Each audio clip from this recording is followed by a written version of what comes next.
about the accents? Is it too much? Too much? It's perfect! Welcome to Watch Mojo, and today we're counting down our picks for the most head-scratching casting decisions that turned out for the worst. Can this be true? I don't believe what I see. Keep in mind, we're not saying these are bad actors, just that they were bad for the part. Number 30, Megan Fox as April O'Neil, Teenage Mutant Ninja Turtles. They don't look like turtles because they are turtles. Resourceful, witty, red-headed. These are just a few of the traits of everyone's favorite turtle-loving reporter, April O'Neil. And also, most of the things Megan Fox's interpretation of the character lacks. You had a lot to gain from telling people about us. But you had our backs. Yeah, that's what family's for, Raph. While the script bears part of the blame, you can't help but feel like Fox is way out of her depth. Sure, she's got tons of experience acting opposite CGI doubles, but none of it shines through in her performance. No, whoa, chill. It's just a mask. See? Don't freak out. Right? Instead, it just looks like Megan Fox acting like Megan Fox. For any other character, she may have gotten away with it. But fans expect more from April O'Neil. I know that, but there is a new angle on this, and I am this close to getting it. I just need a couple of more. Let's just stick to what we're good at. Number 29, Russell Crowe as Javert, Les Miserables. Please know me as Javert. I'm here at your command, with honor due to each, and justice in our hand. In what should have been obvious, this 2012 adaptation of the iconic musical is just that.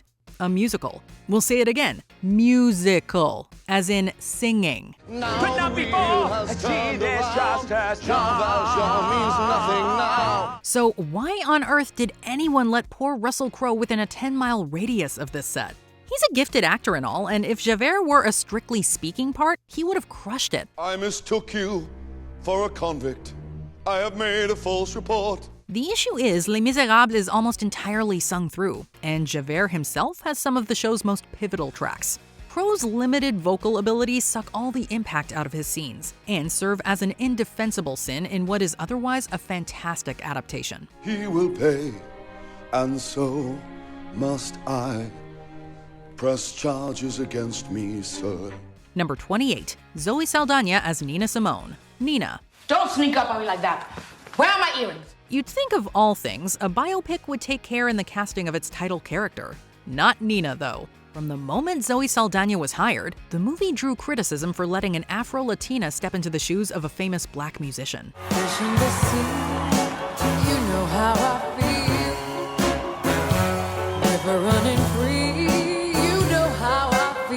Especially one who played such a central role in the civil rights movement. Saldana had to darken her skin and wear heavy prosthetics too, which just further underlined the fact that she had no business portraying Nina Simone. After Juilliard, I was denied entrance into the Curtis Institute because I was black. These days, the actress agrees, having apologized for ever accepting the role in the first place.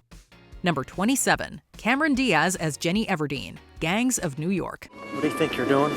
I'm dancing. I said, why'd you pick me? That's none of your business. Here it is, folks. What might be the absolute worst attempt at an Irish accent ever immortalized in film. Hey, you gotta give Cameron Diaz some credit. Her performance is definitely memorable. Sadly, that's the only good thing to say about it. It's a gift from Mr. Cutting.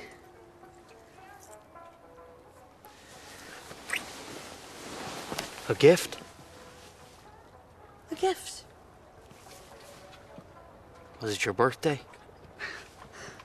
No. Even setting aside the intonation issues, Diaz lacks chemistry with any of her romantic interests. Not to mention, we're supposed to buy her as some kind of thrifty thief, too. There's just nothing here that plays to Diaz's strengths, leaving her to flounder on screen for 2 hours. I don't know which one's yours. At the very least, Leonardo DiCaprio's accent isn't much better. Suppose I held myself to everything? Huh? Suppose you do. Number 26, Chris Pratt as Mario, the Super Mario Bros. Movie. Good luck running a business with this, idiot. Say that again about my brother, and you're gonna regret it. Look, we all have a Mario impression up our sleeve. And if you say you don't, you're just lying. But that doesn't mean we wanted a Mario movie without the man who had been voicing him for decades. Hello, I'm Mario. Let's make a pizza pie together. You go get some sausage. I'm gonna get some spaghetti. We put spaghetti in the sausage and the pizza. In the name of star power, they got Chris Pratt instead, and the results are less than satisfactory. He doesn't even try to sound like an Italian plumber.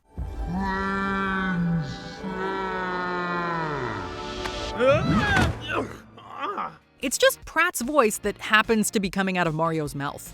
If they insisted upon recasting Charles Martinet from the games, they could have at least gotten someone who'd try an Italian accent. Too much.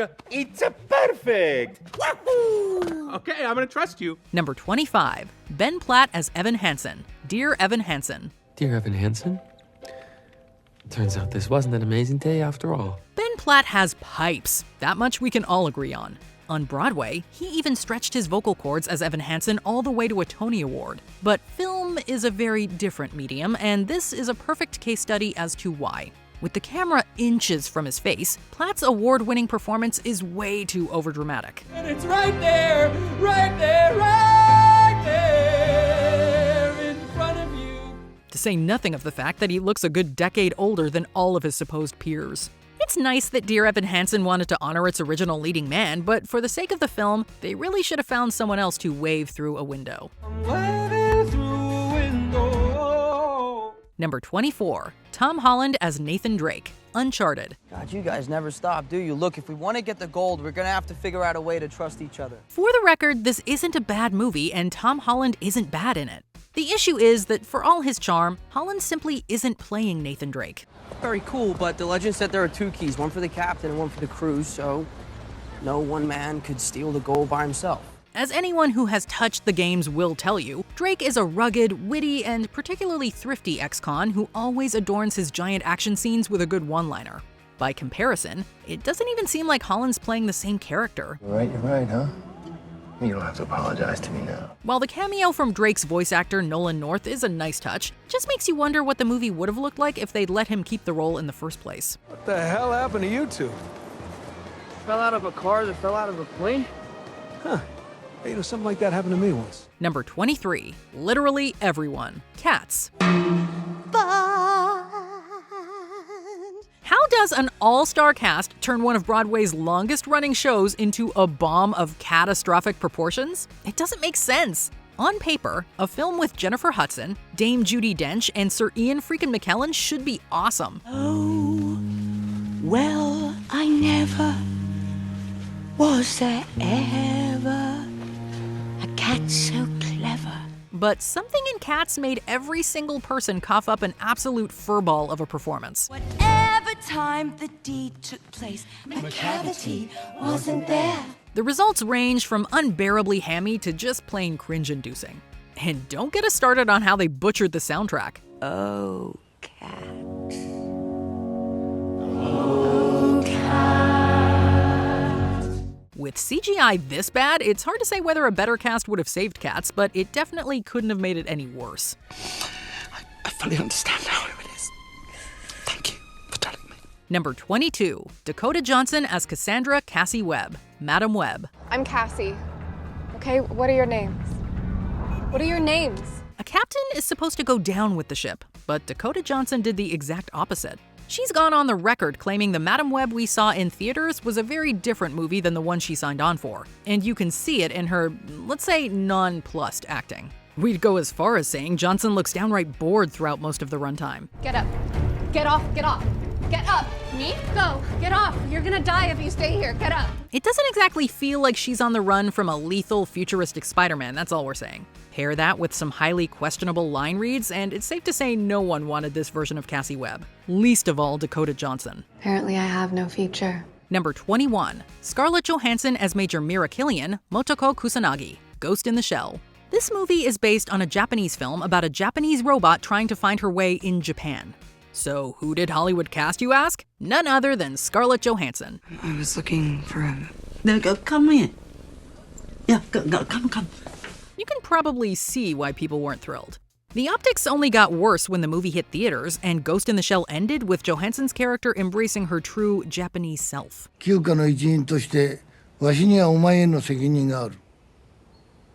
will find him, and I will kill him. It felt like every part of this film was constructed under the assumption that an appropriate actor would play Motoko. As a result, casting Scarlett Johansson wasn't just offensive, it genuinely ruined the movie. My name is Major Marakillian, and I give my consent to delete this data. Number 20. Steve Martin as Inspector Clouseau, the Pink Panther. Here's a recipe for a definite misfire. Recast a comedian's signature character. By perfecting the clumsy idiot who takes himself too seriously act, Peter Sellers became Clouseau. That is what I have been saying, you idiot. This performance didn't define or typecast the actor, but it became difficult to separate Peter Sellers from Clouseau once the man's mastery was brought to the screen. Comparatively, Steve Martin presents a goof from start to finish. Officer Jacques Clouseau, gendarme, third class. Of course, he wasn't the first to take the role after Sellers, but his performance felt like the most painful. I have in my pocket a couple of adverts. What?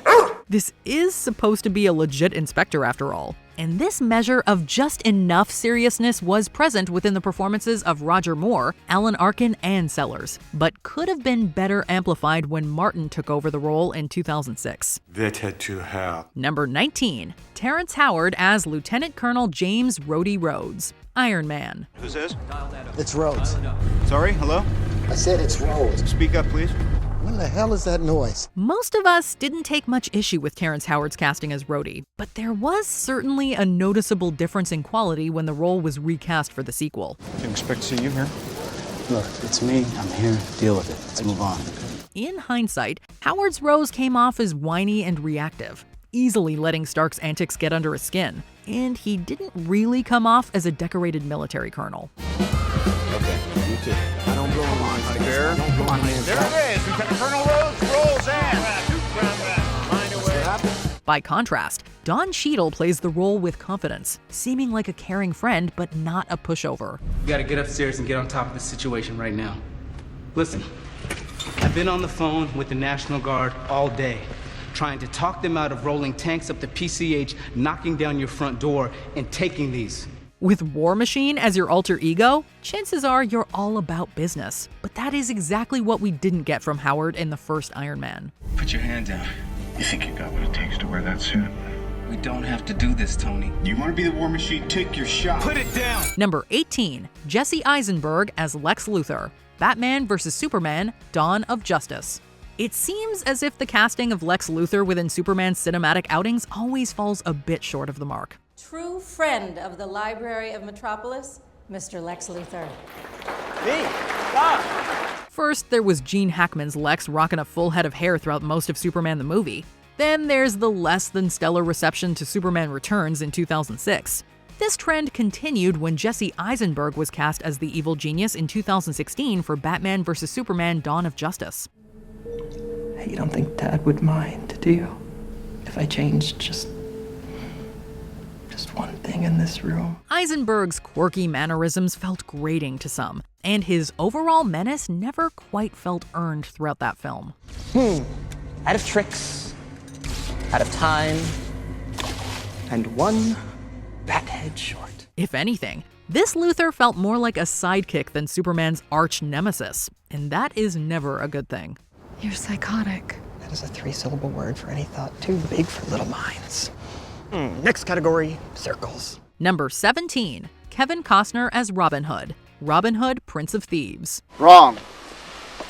This is my land and my tree, therefore whatever's in it also belongs to me. Robin Hood, Prince of Thieves surprised audiences when it was released with its solemn tone and level of violence. Though the actors aren't to blame for this tonal misfire, casting Kevin Costner as Robin Hood is one decision that still boggles moviegoers to this day. This is due to his missing British accent and his lack of attempt to replicate one. You'll have to fight me for it. Love to, mate. Also gone were the smart quips and fantastic sense of fun Robin Hood was known for. Get up! Move faster! Move fast. Great idea. In their place was a hero that took himself too seriously and took away all the playfulness that often accompanies stories of Robin Hood and his merry band of thieves. Forget yourself, Azim. I do not ask for your company or counsel. Number 16. George Clooney as Batman, Batman and Robin. We know, we've ripped on this movie a lot, but how can you not? Despite his indisputable acting skills, one can't help but notice that Clooney is totally absent while wearing the cape and cowl. Why are all the gorgeous ones homicidal maniacs? Sure, the performance leans into Bruce Wayne as a playboy, but the action sequences are left lacking by Clooney's lack of commitment. Pull back, you can't make the jump. I can make it! Pull back! There's a reason why Batman and Robin is so maligned by fans of the dark and seriously toned Batman stories. This one feels more indebted to the Batman TV show from '66. Hey, freeze. The heat is on. That's not an insult, by the way. It just needed a different actor to bring that sort of energy to the screen. And George Clooney was not that actor. She knows who we are. Guess we'll just have to kill her. Yep, we'll kill her later. We have work to do. He probably knew it was a bomb before anyone else, and planned to escape with what dignity he could by looking like the kid who's too cool for his role in the dumb high school play. A bat bomb? We have to blow up this rocket before it turns Gotham into a crater. Number 15. Tyler Perry as Alex Cross. Alex Cross. Cross here. Based on the successful book series, the character Alex Cross is no stranger to the big screen. This is Alex Cross, DCPD. I need to talk to you. Okay? Morgan Freeman played the role with gravitas in previous films like 1997's Kiss the Girls. But the same can't be said for Tyler Perry when he took a stab at the psychologist and police lieutenant in 2012. Are you having fun? Though his performance isn't the worst we've ever seen, his too serious attitude is so laughably bad that it hurts. You are one sick, twisted son of a bitch, do you know that? Dr. Cross, you're taking this personally. Yeah, about as personal as you took running out of that building with your tail tucked between your legs. Of course, having his Medea role follow him certainly didn't help sell him as an action star either. Have a good day. No, you gonna you gonna give me 5 years? And you ain't finna take me back there to jail. Come on here, what you gonna do? What the hell you gonna give me 5 years? You ain't finna take me out of here. I ain't going. Number 14. Topher Grace as Eddie Brock / Venom. Spider-Man 3. When casting veers so far from the character in the comics, you better be doing so to accommodate a great actor. Daddy! Hey, I'm the new guy. Topher Grace does what he can with the material, but he's just not believable as an Eddie Brock who's already pretty physically intimidating, at least compared to Parker, before melding with an alien symbiote. I want to kill the spider. You want to kill the spider. Together, he doesn't stand a chance. Interested? Additionally, once Venom appears on the screen, the chances for Grace to emote or bring anything else special to the role essentially disappear. Hey, Parker. My God, Eddie. Ooh, my spider sense is tingling. There was probably no way this was going to go right back in 2007. Although, it is a good thing Tom Hardy stepped into Brock's shoes in the modern day in order to give that character a new lease on life. You made me lose my girl. Now I'm gonna make you lose yours. How's that sound, Tiger? Number 13. Colin Farrell as Alexander. Alexander. The greatest honor a man can ever achieve is to live with great courage. Undefeated in battle, Alexander the Great is one of history's most accomplished military commanders, building one of the largest ancient world empires during his reign. Conquer your fear! And I promise you, you will conquer death! Colin Farrell, although an accomplished actor, lacked the presence and charisma needed to portray the historical figure. No! No! You've taken from me everything I've ever loved! Made me you! Stop it! Stop acting like a boy! With the 2004 epic historical drama already lagging from a less than interesting story and painful narration, Farrell tries his best but fails to evoke even the slightest response from audiences struggling to sit through this nearly 3-hour film.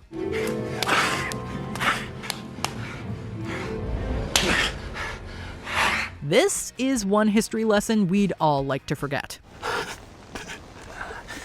Clyde spoke true. Number 12. Vince Vaughn as Norman Bates. Psycho. Well, you should. You should mind. I do. I say that I don't. The idea of remaking Alfred Hitchcock's Psycho shot for shot felt extraneous. And you know what? It was. Got a vacancy? Well, we have 12 in fact. 12 cabins, 12 vacancies. Today, Vince Vaughn has proven he can do drama as well as comedy, but this wasn't totally proven back in 1998, so it sort of makes sense why director Gus Van Sant would give Vaughn a shot. What was it you want to ask me? Looking for a missing person. My name's Arbogast. I'm a private investigator. The problem is, well, it's a shot-for-shot remake. Vaughn is impersonating Anthony Perkins because that's what he's been hired to do. As a result, Psycho doesn't give the actor any chance to branch out or do his own thing. So, the performance suffers, the movie suffers, and the audience suffers. End of story. Shut up! Shut up!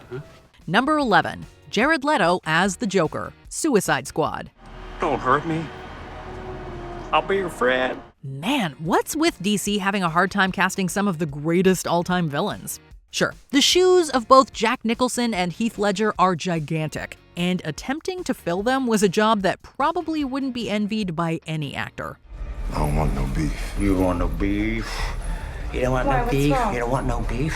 However, we don't doubt that Jared Leto was up to the task, at least on an emotional level. Unfortunately, they saddled Leto with such a poor visual design, complete with tattoos that just look woefully out of place. You left me in a black hole of rage and confusion. Seriously, are we to believe that the clown prince of crime was going to sit still at his local neighborhood tattoo shop to get those done? Do it!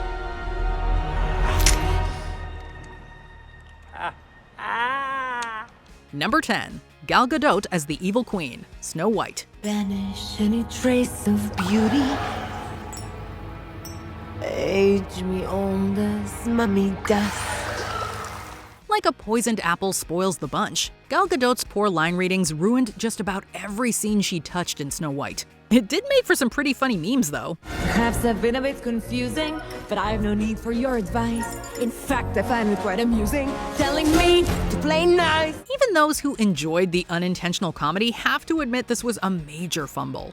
There are plenty of amazing actresses who would have relished digging into the evil queen's delicious brand of villainy. But instead of getting any of that, we're saddled with Gadot, who can barely seem to turn her neck in her costume.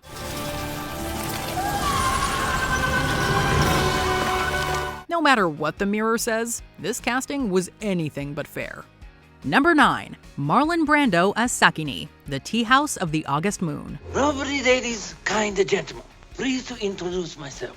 Despite being a satire, the casting of Marlon Brando as Okinawan villager Sakini in the tea house of the August moon was a strange choice. Sakini by name, interpreter by profession. Brando spent months preparing for the role and had makeup applied to make him look Asian. Sakini here, boss. Don't ever put your finger on an officer. Although the actor was the major selling point, Brando's face makeup distracts from the movie and makes you wonder why they wouldn't just cast an actor who already looked the part ethnically, which would have left Brando to play the role opposite Sakini instead. Pull your socks up. Very sorry, boss. Very sorry. Socks up. Anything more, boss? That'll be all. Although the comedy was a success, it definitely paved the way for more odd casting decisions to come. Good night, boss. Number 8. Rosie O'Donnell as Betty Rubble, The Flintstones. There's no denying that Rosie O'Donnell nailed the Betty Rubble laugh during her performance in the 1994 Flintstones film. I've never seen him so excited about something that you couldn't spread mayonnaise on. The similarities tend to end there, however, and we're never quite able to separate the fact that we're just watching Rosie O'Donnell doing said laugh for about 90 minutes. Oh, Barney, isn't he precious? Precious said he'd been better off with a monkey. Oh, we can totally see why O'Donnell was cast around this time, since this was when her star power and influence were definitely on the rise. There seems to be a slight problem with your credit card. Really? And what would that be? Yet we just can't help but wonder what would have happened if a different actor had been allowed to portray a version of Betty that felt more in line with the classic cartoon. It's gonna get better. One day, we're gonna look back on all this, and we'll laugh. Geez, I hope so, Betty. Because tomorrow they got me testing shark repellent. Number 7. Keanu Reeves as Jonathan Harker, Bram Stoker's Dracula. I have offended you with my ignorance, Count. Keanu Reeves has had a very successful career, but is definitely no stranger to being miscast, such as in 2008's The Day the Earth Stood Still. I'll try. I must get back to the city. In Dracula, he plays Jonathan Harker, a solicitor helping with the title count's estate acquisition. As if I have a part to play in a story that is not known to me. Acting alongside juggernauts like Gary Oldman and Anthony Hopkins, it's clear from the get-go that Reeves is out of his element and depth. I know where the bastard sleeps. I brought him there. His performance is hard to watch, with his accent standing out as one of the worst ever put to film. We'll not let you go into the unknown alone.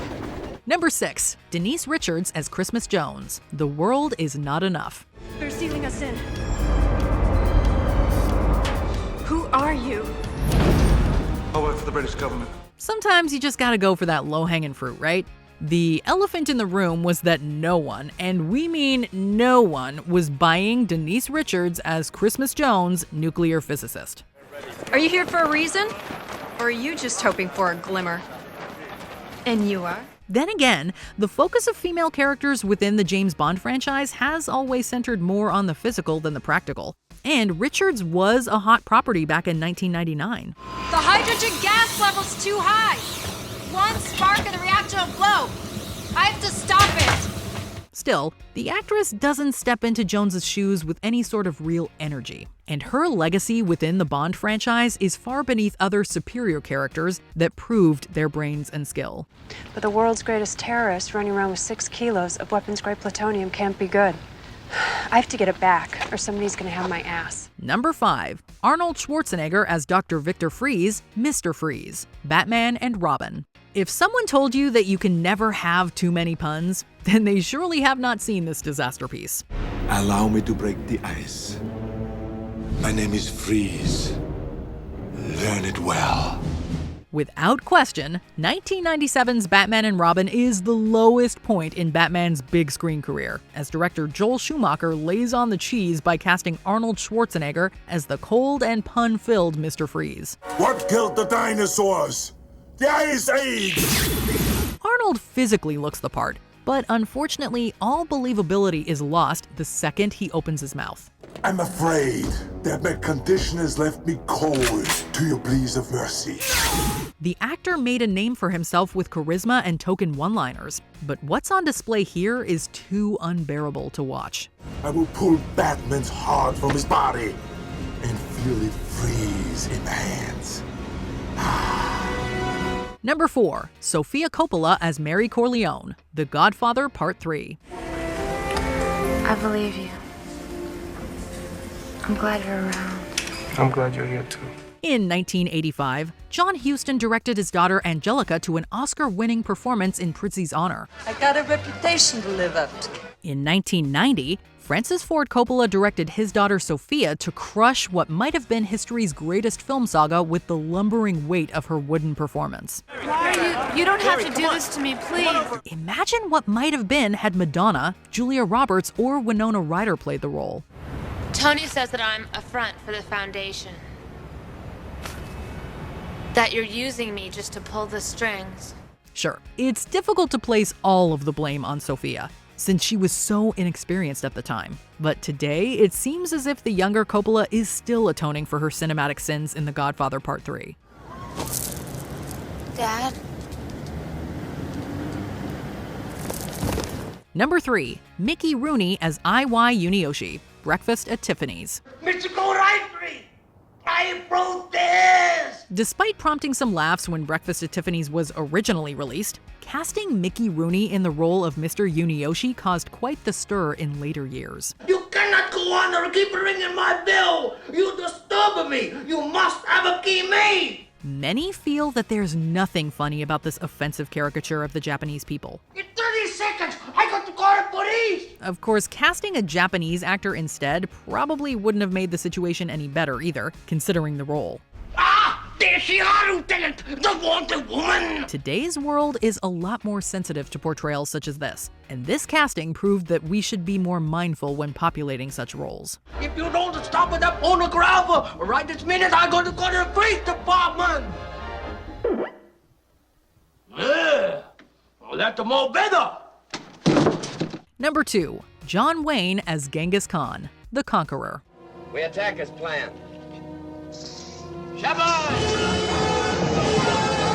It Is it an overstatement to say that casting all-American John Wayne as 12th century Mongolian Emperor Genghis Khan was the craziest thing producer Howard Hughes ever did? Maybe, because Hughes was known for his eccentricity, but this casting is just on another level. Where is your faith, my brother? I was to bring under my standard all the tribes of the Gobi. None would dare stand against me. We realize it was a different time, and that it was commonplace for Caucasian actors to take on roles that should have gone to someone else, but let's face it, trading John Wayne's cowboy hat for that mustache wasn't enough to make him credible. Return to your people, Targetai, and speak well of the Mongols' generosity. It doesn't matter that Wayne himself petitioned heavily for the part. This idea should have never left the drawing board. Let's hear no more of this. I have made great conquests. Before we continue, be sure to subscribe to our channel and ring the bell to get notified about our latest videos.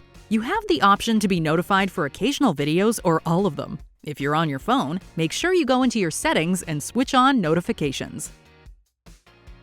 Number 1. The whole cast. The Last Airbender. It wasn't very smart. M. Night Shyamalan's take on the much-beloved animated series will go down in history as one of the most awful film adaptations ever made. He had his chance. He missed it. Aside from its completely unforgivable visual effects, and the fact that it stripped the fun out of the story, he decided to change up all the ethnicities of the show's characters on a whim. You didn't tell me that. You didn't ask me. This was compounded by acting that can only be described as mind-numbingly bad across the board.